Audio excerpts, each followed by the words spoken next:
televidentes, muy buenos días. De esta manera comienza su programa Cara a Cara. Hoy en día, sobre todo en esta temporada del año, hay unas afecciones a la garganta terribles, problemas en la nariz, la sinusitis, el oído, por la sordera, todo eso vamos a hablar el día de hoy en este su programa Cara a Cara, y justamente tenemos como invitado al doctor Enrique Chau Pérez. Él es otorrinolaringólogo. Con él vamos a hablar temas muy puntuales. El por qué una persona, ya sea niño o adulto, padece de sordera. Por qué en esta época del año tenemos las inflamaciones a la garganta, que son terribles en muchos casos. No puedes ni siquiera comer tus alimentos, tomas un poco de agua y la garganta te duele horrible. También problemas de sinusitis, las alergias, todo eso vamos a hablar el día de hoy. Y si usted tiene alguna interrogante, aproveche el momento, puede hacer sus preguntas a través del 256735. Doctor Chau, ¿cómo está? Bienvenido a su programa. Muchas gracias por la oportunidad. A ver, nos acercamos al micrófono. Muchas gracias por la oportunidad que nos dan de acercarnos a la población, de tal manera que podamos nosotros guiarlos en la atención de salud. Y yo creo que por la época que hace bastante frío, ya se están presentando muchos problemas, sobre todo en los extremos de la vida, que son los niños y los adultos, y por el enfriamiento, las complicaciones hay que preverlas porque tiene la gravedad del caso.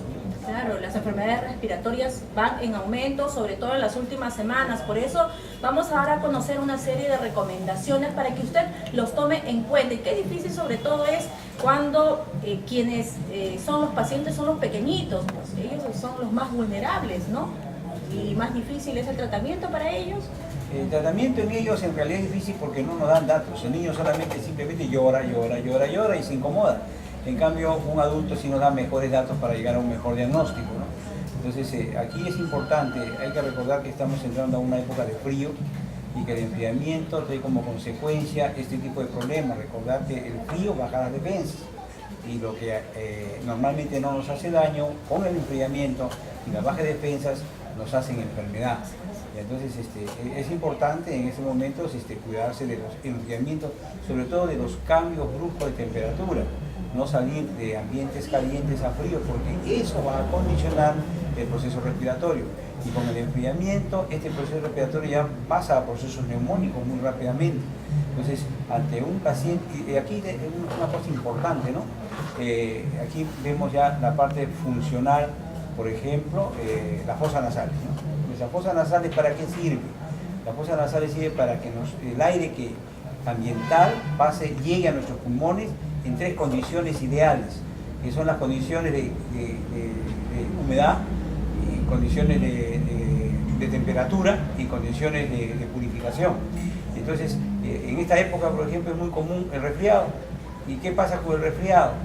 La fosa nasal se tupe y los niños están obligados a respirar por la boca. ¿Qué significa respirar por la boca? Que el aire ambiental llega a nuestros pulmones en las peores condiciones, como es frío, seco y sucio, para desarrollar inmediatamente procesos bronquiales. Pero hay casos también, doctor, en el cual la persona no sabe respirar, no saben hacer una buena respiración. Desde pequeños de repente están acostumbrados a respirar por la nariz y respirar por la boca. Lo que pasa es que tenemos que ver los factores condicionantes de esa respiración. Normalmente nosotros desde que nacemos, nuestro sistema está hecho para respirar por la fosa nasal, pero hay una serie de condiciones desde pequeños que nos obligan orgánicamente a respirar por la boca y a condicionar los procesos respiratorios altos.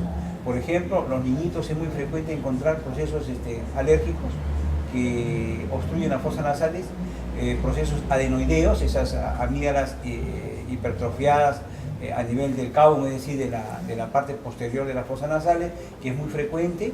Entonces, eso ocasiona de que los niños comiencen a respirar por la boca. ¿Por qué los problemas de alergias? ¿Por qué surge esto? En realidad, la alergia es una reacción que tiene el organismo ante un alergeno, es decir, algo extraño que hay en el ambiente, ¿no? Recordar que lamentablemente nuestras autoridades poco inciden en lo que es salud ambiental. Entonces, si el ambiente es sucio, hay gran cantidad de microbios, no solo de microbios, sino de de elementos que van a hacer que el organismo reaccione. Ese es uno de los factores que influyen. Al reaccionar el organismo hace que se obstruya las fosas nasales y ya viene la cadena, ¿ya? Desencadena la cadena que al final va a producir procesos de infecciones respiratorias. También sabemos que lo que dificulta la respiración y hasta nos genera dolores de cabeza, fiebre, etcétera, es la sinusitis, que es bastante incómodo. Claro, en realidad la sinusitis no viene a ser otro cuadro más, un poco más avanzado de lo que es el problema de insuficiencia respiratoria aguda, ¿no? Entonces es una infección a nivel de los senos. Los senos son unas cavidades que se encuentran en nuestra cabeza, o sea, en nuestra cara. Entonces esos senos se pueden inflamar, usualmente deben estar neumatizados, es decir, deben estar con aire. Pero cuando estos, por el proceso alérgico, se producen una serie de secreciones, estos senos se llenan y se infectan, eso es lo que se llama la sinusitis.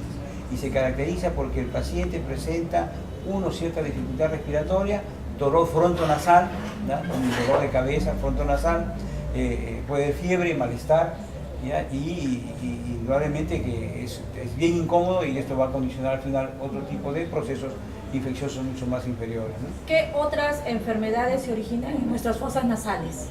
Bueno, ahí tenemos, por ejemplo, un poquito infrecuentes son las poliposis, que son unos pequeños tumores de tipo benigno, que el fondo es alérgico, ¿no?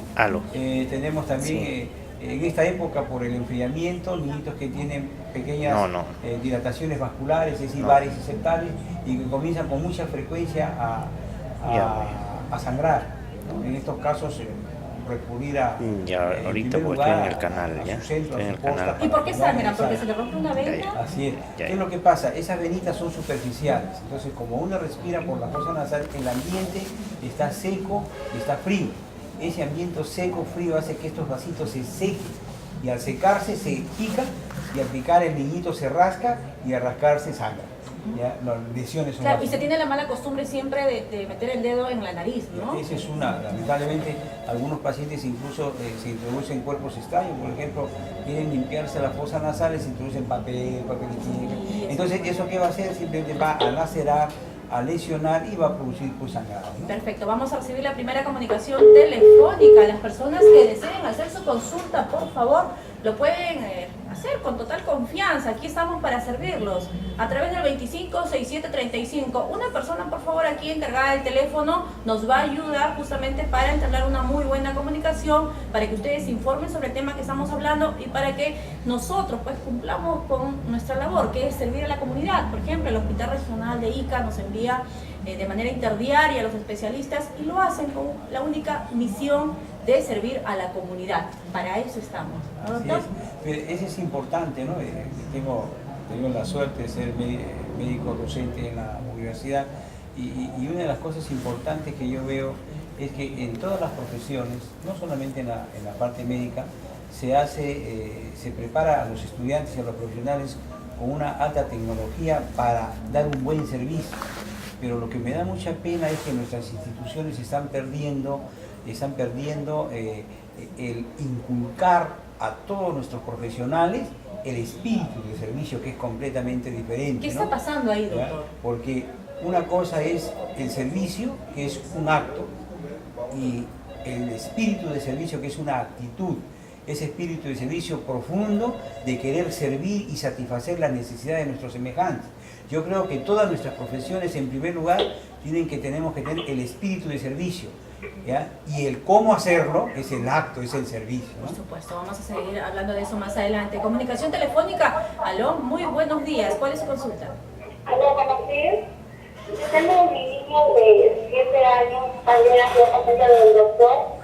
Él tiene el problema que cada vez que le da la gripe, sangra por la fosa nasal derecha. No sé, ¿qué es lo que me recomendaría en ese caso? ¿Cuántos años tiene su niño? 7. Ya, entonces se trata probablemente de un paciente que puede tener dos cosas, o unas lesiones a nivel de la fosa nasal, que se llama una vestibulitis nasal, o unas dilataciones vasculares, que es unas varices septales. No, en estos casos, en esta época de invierno es un poquito más difícil por los resfriados. Entonces, en este caso, en una primera instancia, ver cómo respira ese niño, ¿ya? Hay que examinarlo, ver de qué se trata, ¿no? Si fuera un problema de unas varices, entonces se le aplica usualmente unas cremas, un ungüento de terramicina para lubricar y esperar que eso vaya cicatrizando, se le da un antihistamínico correspondiente y usualmente utilizamos una serie de productos para que cicatrice.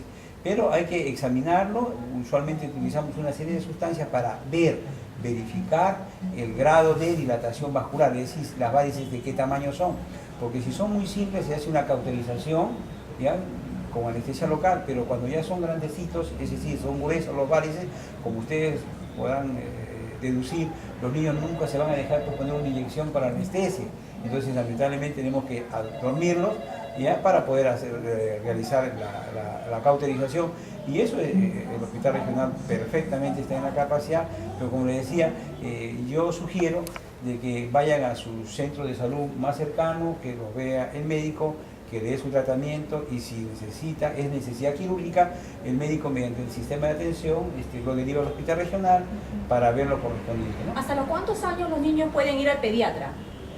Usualmente la pediatría está establecida hasta antes de los 15 años, o sea, 14 años, 9 meses, ¿no? La pediatría, porque ya la pediatría avanzó bastante, ve toda la parte de los adolescentes, niños, ¿no? Pero usualmente el pediatra hasta los 14 años se debería de hacer la atención con frecuencia, porque hay padres de familia que de repente cada 2 años recién llevan a su niño cuando la enfermedad ya ha avanzado. No, aquí el problema es política de salud.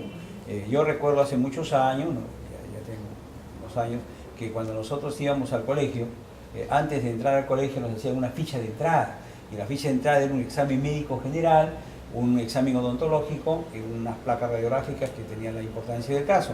Actualmente existen, ¿qué cosa? Tantas leyes, se declara mucho de que tenemos que proteger a nuestras juventudes, a nuestros niños, y sin embargo, a ver, díganme ustedes, señores del colegio estatal, señores autoridades de salud, ¿dónde están esas fichas, esos controles? No hay nada, es letra muerta. Y no me digan que no hay dinero, es cuestión de organización. ¿Qué está pasando, ¿ya?, entonces? Las autoridades nos están dirigiendo muy mal por el camino equivocado, permitiendo que esto que está escrito dentro de nuestras normas no se cumpla. No, es que aquí viene es lo que le decía al inicio. Nuestras autoridades lamentablemente no tienen el espíritu de servicio, ¿ya? Tenemos mucha gente preparada tecnológicamente para prestar el servicio, pero no hemos inculcado en nuestra población, en nuestros profesionales, en lo más mínimo de nuestro programa, el espíritu de servicio, ese profundo deseo de que nuestra gente satisfaga sus necesidades de todo índole, sobre todo de salud, ¿ya? Si las autoridades se preocuparan, y yo les digo, incluso yo tengo un plan, ¿para qué? Para poder llegar a todos los colegios. Hay que recordar, por ejemplo, que hay una serie de centros y postas dirigidos en toda nuestra región y en todo nuestro país. Oiga, por jurisdicción, tranquilamente nuestros colegios pueden acudir a esas postas, porque es atención de primer nivel. Recuerden ustedes que la atención de primer nivel, ¿qué cosa es? Promoción, prevención. A mí me da mucha pena, por ejemplo, cuando yo voy a una posta, a un centro, y nuestros coleguistas dicen, uy, qué bien, hemos tenido 30, 40 consultas, estamos trabajando bien. No, le dije, no, de ninguna manera. ¿Por qué? Porque ¿qué cosa cumple una posta y un centro médico? ¿Qué cosa es? Promoción, prevención. Si usted permite que su población se enferme menos, está triunfando. Pero si usted tiene mucha consulta, quiere decir que no está cumpliendo con su función. Y ahí tiene mucha razón. Y no están haciendo el trabajo de promoción de la salud, ¿no?, de prevenir las enfermedades. Entonces, si en un sector se observa que a diario llegan 30, 50 pacientes, es porque la gente se está enfermando cada vez más. Entonces, ya no están haciendo su trabajo como es debido. O sea, es su trabajo de ese nivel. A diferencia de un hospital que ya es recuperativa, que es completamente diferente. Entonces, esos centros, esos puestos y centros tenemos que capacitarlos y supervisarlos para que cumplan con su función. Y segundo, mejorar su capacidad resolutiva. ¿Qué significa? Que nuestros médicos los podemos capacitar muy bien. Para eso está el hospital regional, para eso está el hospital Socorro, que haciendo un programa de capacitación, que vayan nuestros colegas de los centros para capacitarte, con mucho gusto lo capacitamos. Usted tiene un plan, ha mencionado. Así es, hace mucho. ¿Y qué falta para que esto se ponga en práctica? Porque teniendo el plan, porque eso es lo que se busca, ¿no? Tener ya toda una estrategia en la salud que merece pues que siga su rumbo, que se ponga en práctica, pero ¿tiene este plan? ¿De qué manera? ¿En qué fase está? La cosa es bien sencilla. Cuando uno puede tener muchos planes, si no tiene el poder político, no tiene nada. Entonces, como dice, oiga, el mundo está lleno de buenos pensamientos, pero si no ejecutamos algo, no hemos hecho nada. Yo hace mucho tiempo, este plan lo tenemos hace más de 20 años. Y cuando hemos tenido la oportunidad de ejecutarlo, nos ha dado resultados. Nos ha dado resultados. Lamentablemente, el poder que en determinadas circunstancias hemos tenido ha sido muy corto, y en el cual hemos tenido resultados, pero que si no se sostienen en el tiempo, no se ven impactos de resultados. Y no es costoso, por Dios, es cuestión de hacer soñar a nuestra gente, es cuestión de hacer soñar a nuestros funcionarios, a nuestros trabajadores, porque tenemos, por lo menos yo digo, el Hospital Regional tiene excelentes trabajadores, hay que guiarlos, ¿ya? Excelentes médicos, hay que imbuir el espíritu. Nuestros estudiantes de la universidad, caramba, yo digo, muchas veces critican a la universidad que tenemos estudiantes no tan buenos. No es así. Nosotros tenemos estudiantes excelentes, lo que les falta es guía. Recuerden ustedes, yo siempre he dicho así, ¿no? Yo siempre medimos las cosas por resultados.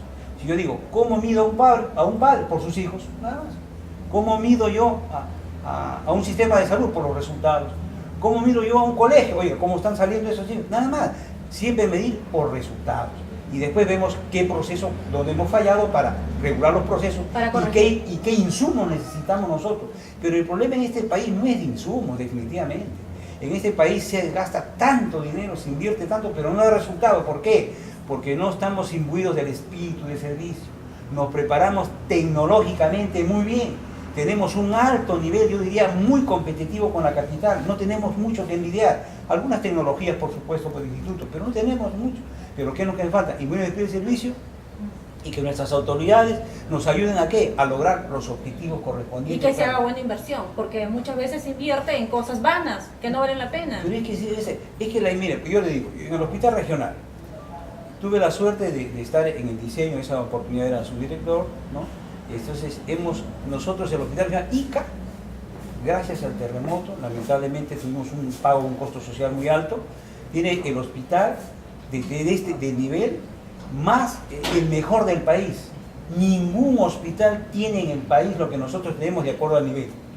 Pero sin embargo estamos funcionando, no creo que con el 30% de lo que tenemos. Sinceramente a mí me da mucha pena que teniendo tantos equipos, ¿no? Nuestro gobierno regional, nuestras autoridades, yo no hablo del director porque yo supongo que él está haciendo todas las gestiones, pero lamentablemente no llega. Es que todo viene desde arriba. Entonces, pero es que tenemos que, oiga, no hay que esperar que nos llegue todo de arriba, sí, hacer una estrategia de tal manera que podamos funcionar. Oiga, yo le digo así, en nuestro hospital regional tenemos un angiógrafo que el INCOR no lo tiene, el INCOR instituto primero en el país.